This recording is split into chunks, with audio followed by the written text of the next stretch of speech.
Well, it's time now for a check of everything that's making the French papers. And for that, I'm joined by Elena Casas. Good morning to you again, Elena.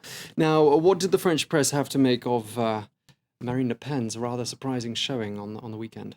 Well, that's the headline news, really, isn't it, today? The shadow of Marine Le Pen, as Le Monde puts it on their front page. Now, for them, this election really was an anti-Sarkozy referendum. Whether you're naturally on the right and you voted for Sarkozy in 2007 and now you're completely disappointed with him, or whether you never liked him anyway, this is what motivated people to come out and vote at the weekend. They say it's a disgust, effectively. They go that far with the current government that pushed people into voting for the Front National. It's people who feel that they've been let down by this government, that it only effectively supported the rich. That's what they feel Sarkozy has done while in power. So it's poorer people, people on low incomes, people who feel, they say, that the French system isn't helping them and that the candidates weren't talking about the subjects that concern them, the economy, unemployment, and so on, that pushed people to go and vote for the Front National, at least according to Le Monde.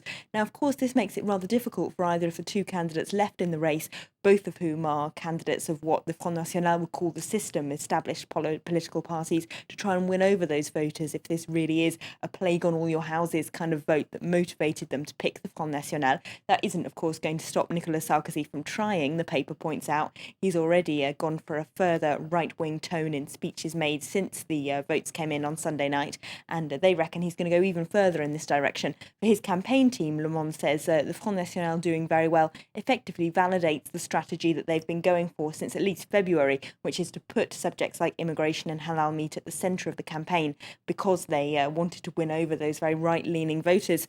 Of course, for those on the left, like the communist paper L'Humanité, it's Sarkozy's fault that Marine Le Pen did so well. They've got a black front page here, and the headline, Sarkozy chooses the door on the extreme right. Now, for them, if he hadn't put those subjects in the centre of the campaign, then Marine Le Pen wouldn't have done so well. Voters turned round and said, well, if this is the copy that we're being sold by the UMP, then we might as well vote for the original. So, Elena, why did people vote for Marine Le Pen in that case? What explanations are you reading in the press?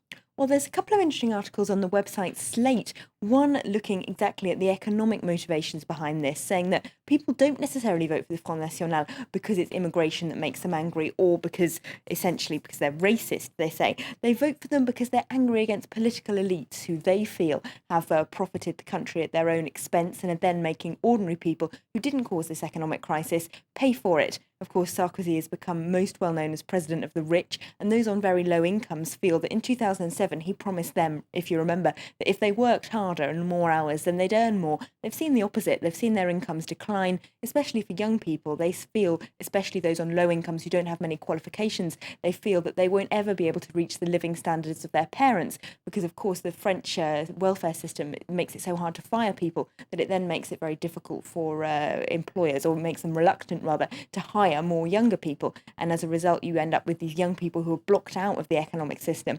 And it's that frustration, at least according to Slate, that causes them to vote for the Front National. She didn't actually do quite as well, Marine Le Pen, among young people as some polls had predicted.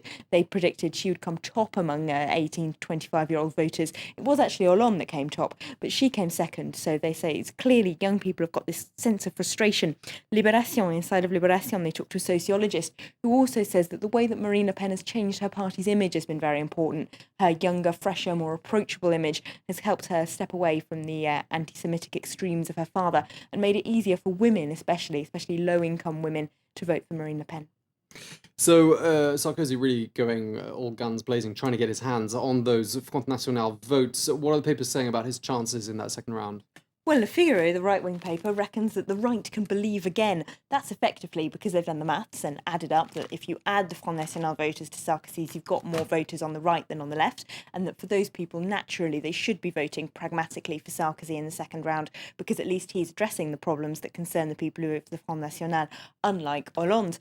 Of course, the maths, though, isn't quite as straightforward as all that. La Croix points out on its front page, which is dedicated to second-round strategy, in its editorial, they say that there's absolutely no guarantee that those people who voted for the Front National will pick Sarkozy. If anything, they might even choose Hollande if it's the economy that's made them angry. All right, lots of excitement there in the press as usual. Thank you very much indeed, Elena Casas.